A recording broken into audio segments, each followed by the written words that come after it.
Geology students. I hope you had a great weekend. Um, going to start Sedimentary Rocks here in chapter number 5. There's a lot of information we're going to cover in this chapter, and so I'm hoping you're going to take real good notes. One thing that might help you is you've already looked at all of the different sedimentary rocks that we did in lab, and you know that for sedimentary rocks, we can divide them into 3 textures: detrital, bioclastic, and chemical. What I want you to get out of this chapter is not only do you need to know how to identify sedimentary rocks, you have to know how they formed, especially their depositional environment. So, where does sediment get deposited to form sedimentary rocks? Well, beaches, sand on a beach can become sandstone. Um, in the shallow ocean, seashells will fall down to the bottom of the seafloor, making limestone or coquina. Coal will form in swamps. Conglomerate usually forms in rivers. As rivers carry down gravel and downstream, it's going to make the gravel is going to get smooth and rounded. So there's a variety. Any place you can think of on the planet where sediment accumulates, it's going to make beds of sedimentary rock, layers or beds of sedimentary rock. Let's first talk about detrital sedimentary rocks. These are rocks that are made of sediment that has been formed by the weathering of some other rocks. So it could be gneiss, it could be granite, it could be limestone, it could be anything, and it gets eroded by water, wind, or ice, and then that sediment is moved, transported from the place where the erosion occurred, and then it's deposited into sedimentary layers. Detrital sedimentary rocks are made up of gravel, sand, silt, or clay, going from the coarsest grain size to finest. They include conglomerate, breccia, quartz sandstone, arkose, siltstone, and shale. Those are your detrital sedimentary rocks. When you think about detrital sedimentary rocks, there are clues hidden in those detrital sedimentary rocks that tell you about the depositional environment. In other words, the place where that sediment was deposited. So when you pick up a sedimentary rock, not only do you need to know the name of the rock, it's a quartz sandstone, it's a limestone, it's a chert, or whatever. You need to know, are there any clues in that rock that can tell me where did that rock get deposited? What was its depositional environment? You're going to have a lab on that this week. When you look at detrital sedimentary rocks, you're going to look at 3 things. We call them the 3 S's. Shape, the shape of the grains. Size, the size of the grains. And sorting.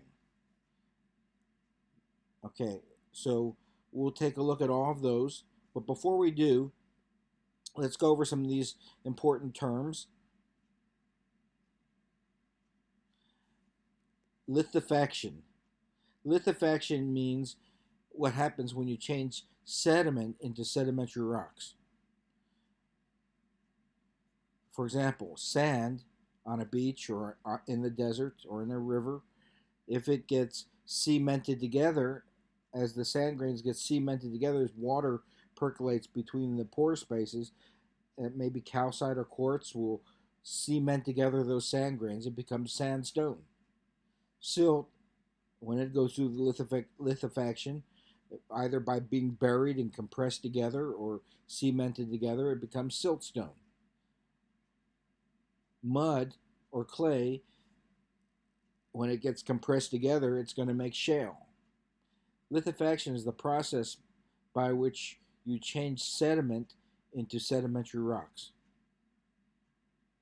Deposition. What's deposition? Well, after, imagine this.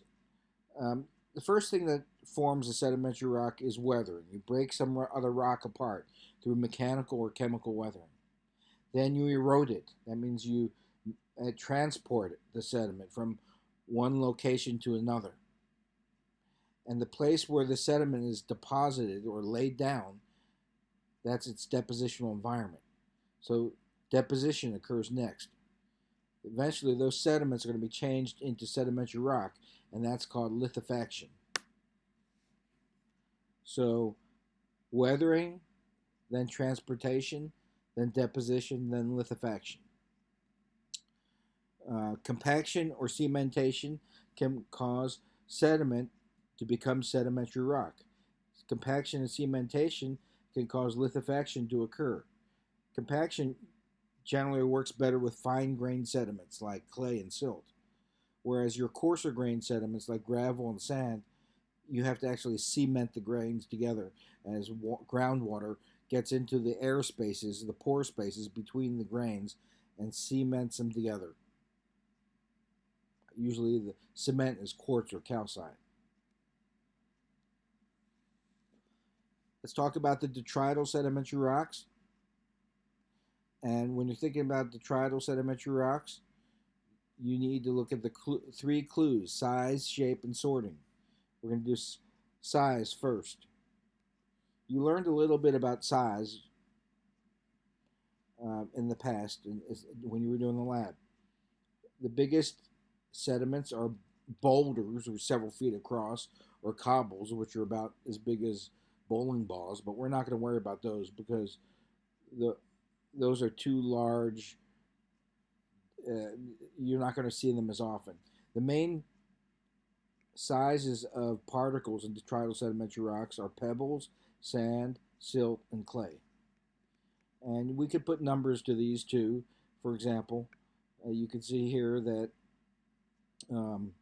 a pebble is going to be more than 2 millimeters in diameter. A millimeter is about the thickness of a dime. So anything bigger than 2 dimes stacked together, that's a pebble. Sand. Remember when you were a little boy or girl, you played in the sandbox or on the beach? You played with sand. You know what sand looks like. You can see the individual sand grains, and they're smaller than pebbles. Silt is really fine grained, and it has a gritty feel to it. It makes a sedimentary rock called siltstone. Clay is going to make shale, and it's the smallest particles. They're so small that you need an electron microscope to see them. They're between 1/256 of a millimeter in diameter or less in size. So those are the 4 main types of sediment in detrital sedimentary rocks. What does size tell you?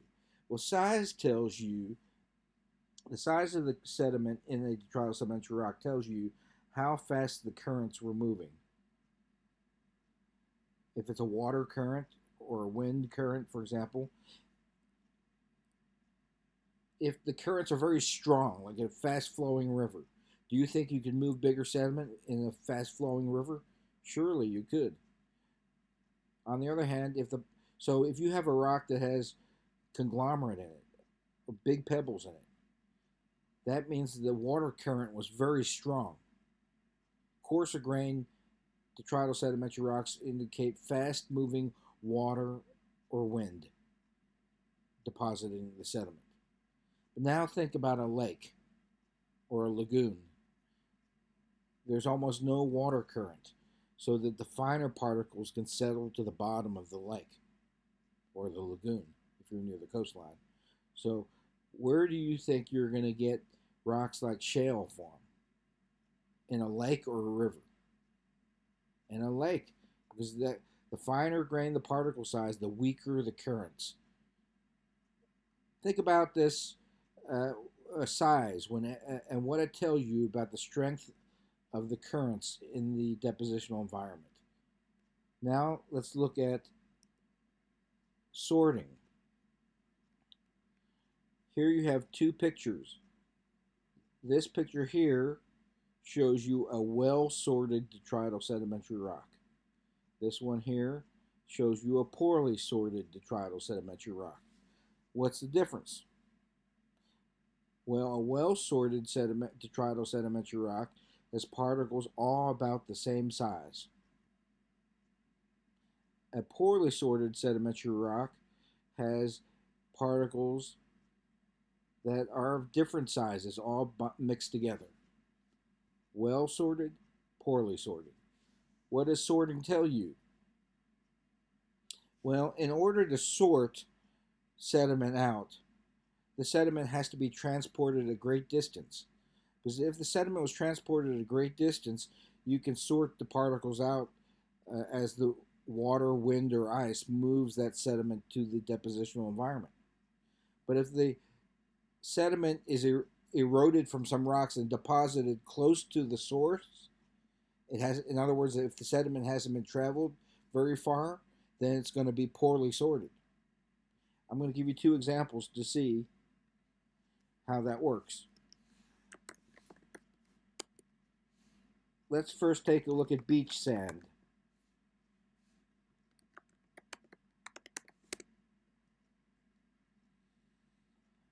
Beach sand contains particles. Is this well sorted or poorly sorted? Look at it, ladies and gentlemen. The particles are about the same size. They're sand sized. Beach sand is well sorted. Now let me ask you another question. Did that beach sand travel a great distance to get to that beach? Yes. And how can you tell? You could tell because it's well sorted. If it's well sorted, that means that sediment has traveled a great distance. Think about it. Where does beach sand come from anyway? It comes from rivers. Rivers dump their sediment along the coastline at a river delta. And then the waves, currents, and tides redistribute that sand along the coast. So that sand could have traveled, for example, the Mississippi River more than 1,000 miles, giving the river a lot of time to sort out the particles so that they're all the same size. Well-sorted sediments traveled a great distance. Now let's take a look at the other extreme. Let's take a look at glacial till, T-I-L-L. Well, when ice up in Canada or Russia or Antarctica moves sediment, it dumps that sediment out, and that sediment might only travel a couple feet and just get deposited. So the ice didn't have enough time to sort the sediment out based on size. So glacial till looks like this. Is glacial till poorly sorted or well sorted? It's poorly sorted. And what you should learn from looking at something like this, if you go up to Canada, you notice that, hey, it's poorly sorted. That means the ice dumped it out and it didn't travel very far. Sorting tells you that this poor sorting here indicates that this sediment did not travel far and was deposited close to the source where it was eroded. So size and sorting. Third thing we can look at is shape. The shapes of the particles. Here you can see 6, 9, 12, 15 sand grains. Look at these 15 sand grains. Now let's use some words to describe the shapes of these sand grains. We're going to use the following words: elongate, equant, smooth, and rough. So write those down on a piece of paper. Elongate, equant, smooth, and rough. Those are the shape parameters that we're going to use. An elongate particle is one that has a long end and a short end. It looks like this. Long and then not very thick. Equant is the opposite. That means it's going to look like almost like a sphere, where there's no long end and no short end. Something rough has jagged edges to it, and something smooth is something that has no bumps in it. It's something very smooth looking. Let's take a look at these particles here. Looking at these particles here, Are the particles on top equant or elongate? Particles on top are more equant. How about the particles on the bottom here? They're more elongate. Now look at the particles to the right. Are they smooth or rough? They're smooth. These sand grains over here are rough. Another way of saying it is, this is a smooth equant sand grain. This is a smooth elongate sand grain. This is a rough equant sand grain. And this is an elongate rough sand grain. I had an honor student last semester, and she was interested in this. Think about sand grains as they get carried down the stream, and they're rolling on the bottom of the riverbed. Are they going to get more and more round as they move downstream? Yes. Are they going to get more and more equant as they move downstream? Yes. So what does shape tell you then? Shape tells you how far did the sediment travel before it was deposited.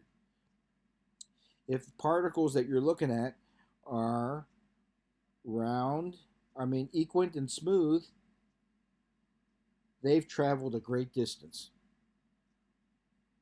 If they are rough and elongate, they were eroded and then deposited close to the source of the sediment. In other words, they did not travel very far. So size, shape, and sorting. Look at all three when you're looking at detrital sedimentary rocks. They'll give you a clue as to depositional environment.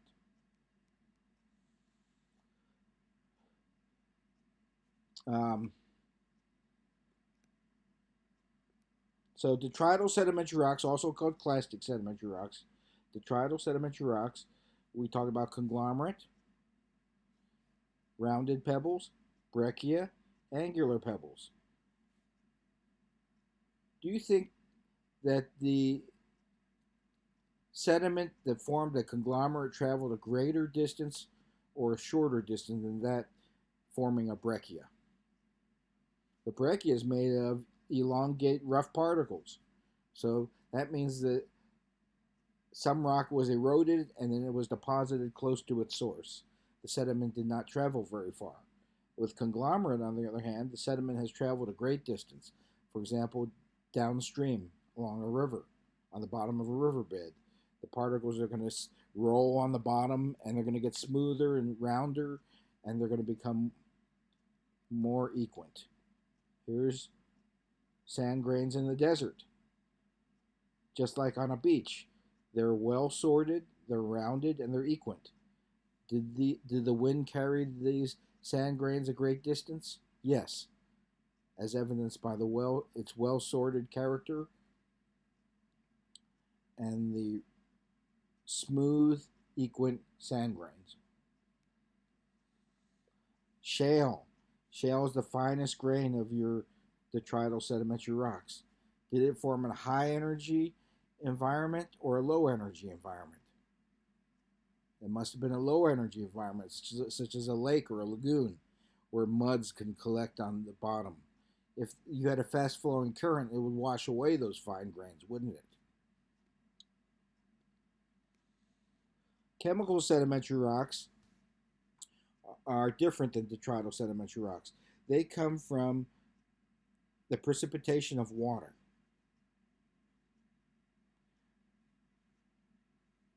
And then the evaporation of that water. When water evaporates away, you're going to make chemical sedimentary rocks.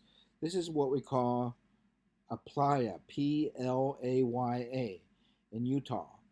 You can see it rained here and the water evaporated away, and the water is not filled with chemicals, and these chemicals get evaporate out and they make chemical sedimentary rocks. They could consist of halite, which is salt. That's why these are salt flats. Or gypsum is another common mineral formed by evaporation. These are both mined. They are ore deposits. Halite to make salt for food, put on food, or to melt snow. Gypsum to make drywall. Chemical sedimentary rocks form from the evaporation of water.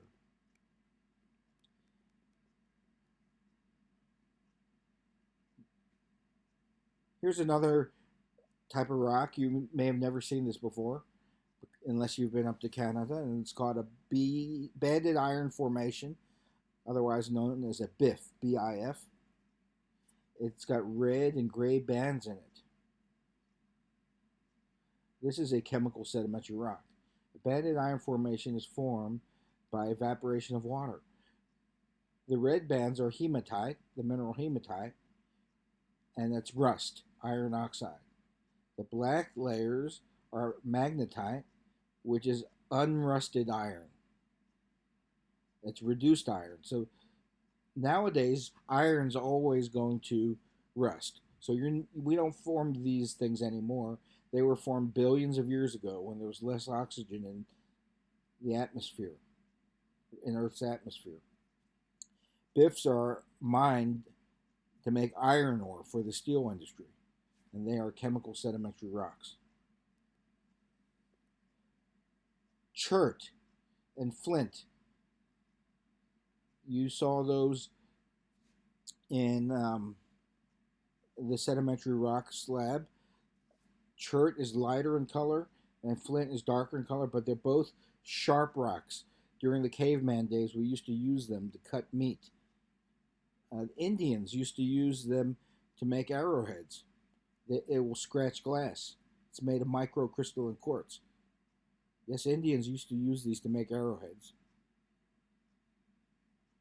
And I know this because my real name is Rajiv Pratahomantru. I grew up north of Bombay, which we now call Mumbai. And when I saw the Muslims on the other side of the river, I would shoot them with my chert arrows. Not funny. It's just a joke. Sorry. Okay, third type of sedimentary rock is called a bioclastic sedimentary rock, which means you have some evidence that there was life in that rock, such as fossils. A limestone with fossils is a bioclastic sedimentary rock.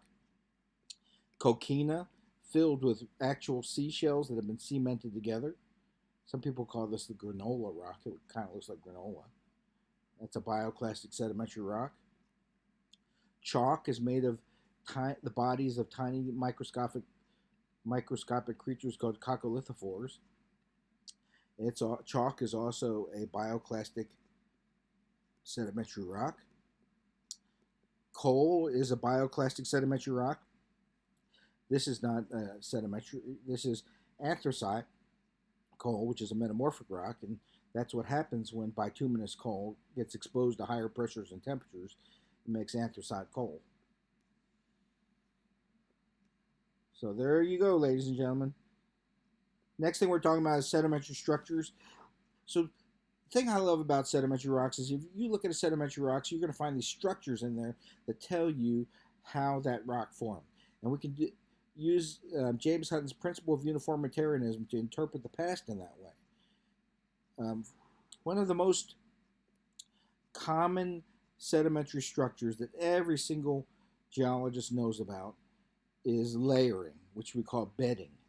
Here you can see these two young ladies standing here next to these limestone beds, and a geologist looks at this and he or she automatically notes, these are layered, these must be sedimentary rocks.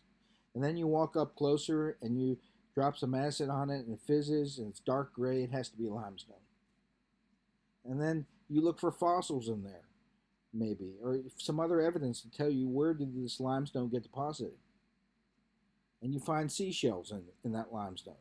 And that tells you it formed in a shallow marine environment. Not in the deep ocean. Seashells occur in the shallow ocean. Another structure we find quite commonly is graded bedding.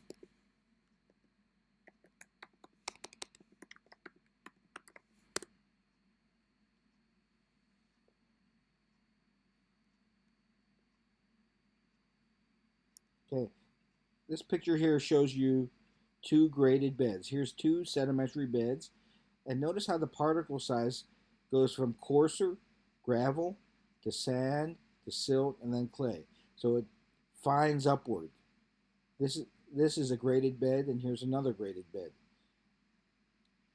What does graded bedding tell us about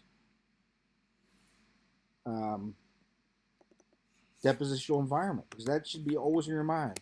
What depositional environment did this rock form in? Well, let's take a look at the ocean, the sea floor.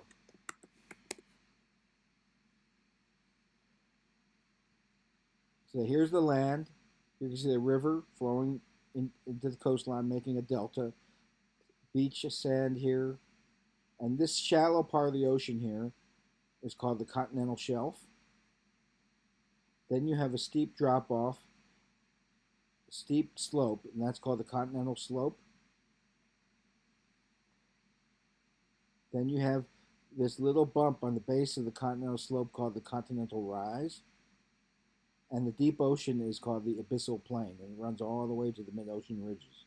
So that's the way the seafloor looks like, going from the land, a continental environment, to the deep ocean.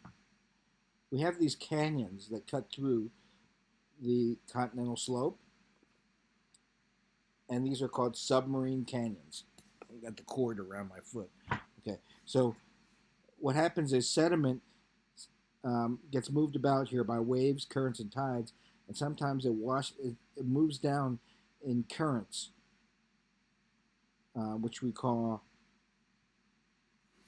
turbidity currents. And these turbidity currents cut through, because they're filled with sediment, like a knife going through butter, and cut out these canyons called submarine canyons. The sediment from these turbidity currents gets deposited on the base of the continental rise. And when it does, the coarsest stuff falls to the bottom, and then you have finer and finer particles. In other words, at the base of the continental rise, you form graded bedding.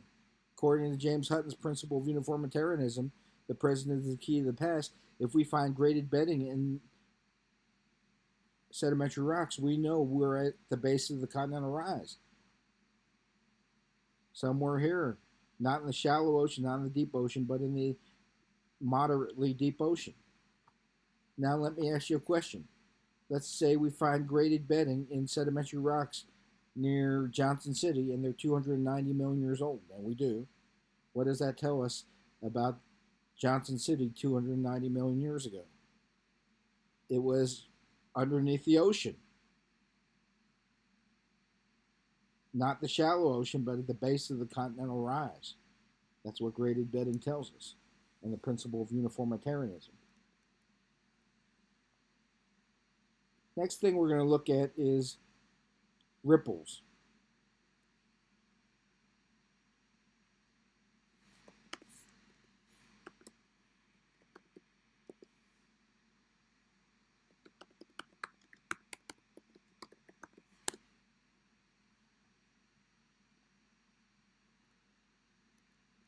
Okay. Have you ever seen things like this before? Think back to the days when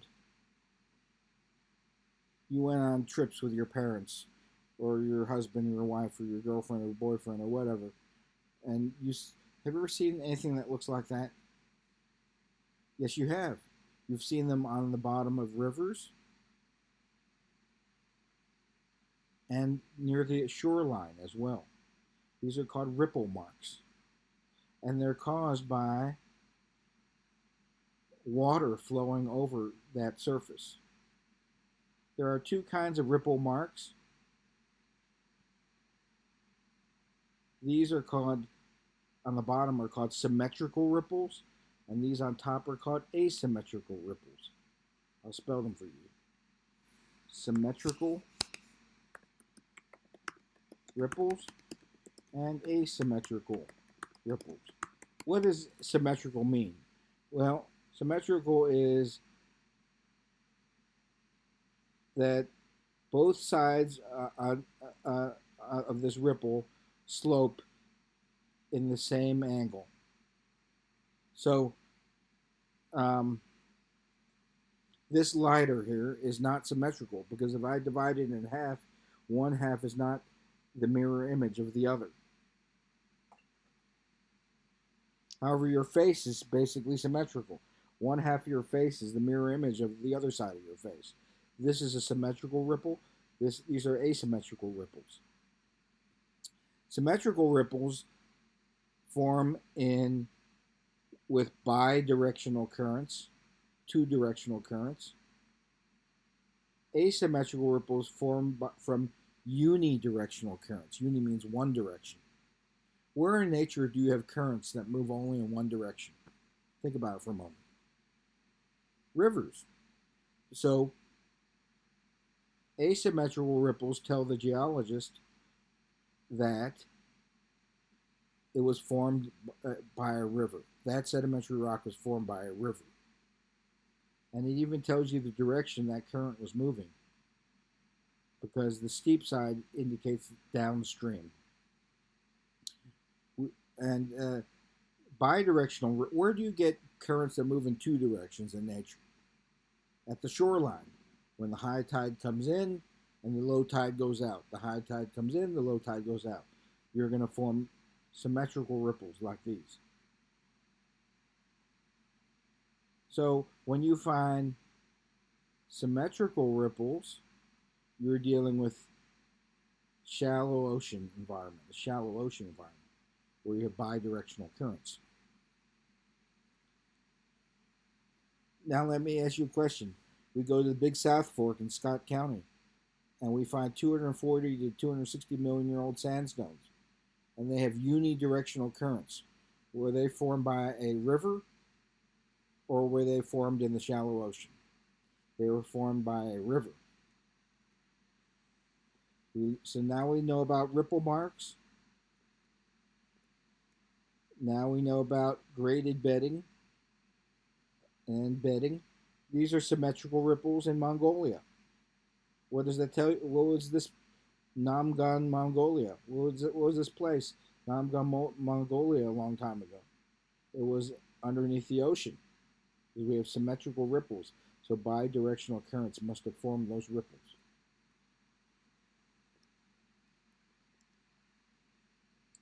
Next sedimentary structure.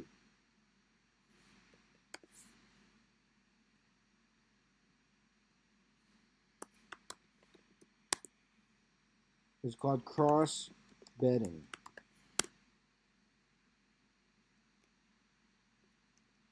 Crossbedding, like you see here, is when within beds you have within each bed you have layering at an angle.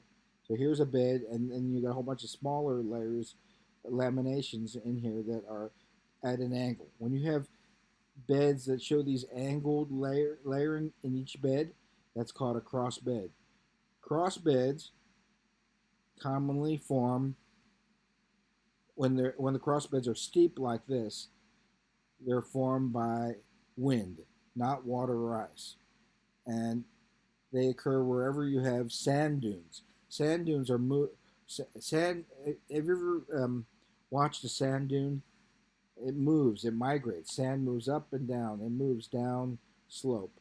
In other words, a sand dune if you're in Iraq, you served in the military, and you see a sand dune, a couple months later, it might have moved down 50 feet.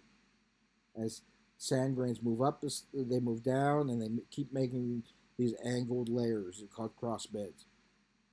So when you have steep cross beds like this, then you know sand dunes were the depositional environment. Now you have to ask yourself another question. Where do you find sand dunes? Two places, deserts or beaches. So how are you going to know did these sand dunes form in a beach or a desert? Then you have to take it a step further, don't you? You have to look at fossils. And if you find oyster shells and clam shells, probably this formed on a beach. If you find desert tortoise fragments in there or scorpion spines in it, it probably formed in a desert. That would be the correct depositional environment for that.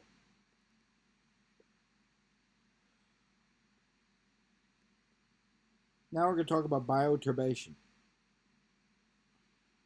Bio means living things. So living things can make structures in sedimentary rocks.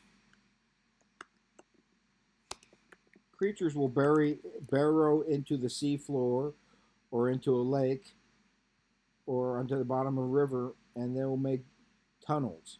These tunnels get preserved in the rocks.